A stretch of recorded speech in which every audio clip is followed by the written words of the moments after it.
Hi, this is Marty from the Dougherty garden. Pardon the air conditioning, but it's a little warm down here, as you can tell from the weather reports, but bearable. And what we're looking at is my purple heart, which I just have in the rear of the garden as a ground cover.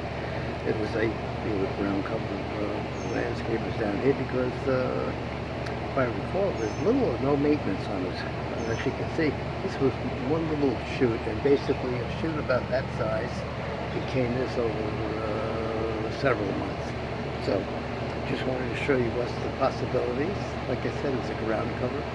Has a pretty little purple pinkish flower here, as with the ground cover. So you have this in the area you're looking for a ground cover. This is a plant that you can add. So if you little spot, big spot, that's on area up against something you want to put some flowers, put a color. This is purple. Purple, if you're looking on the videos over the last couple of weeks, I saw has a purple plants, large leaves, striking purple color is amazing, but I have never seen a plant in this country. Some other countries that have it. I'd love to get a piece of that, but this is purple. I have one or two versions of purple colored stuff down here.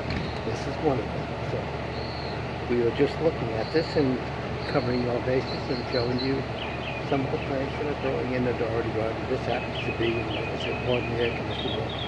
It's a way of life down here with the so-called heat problem that we're having, but that's it. So thank you for stopping by. Please like the video and say hello to the purple heart, a ground cover that could be in your garden if you could get a piece. He actually grows like crazy.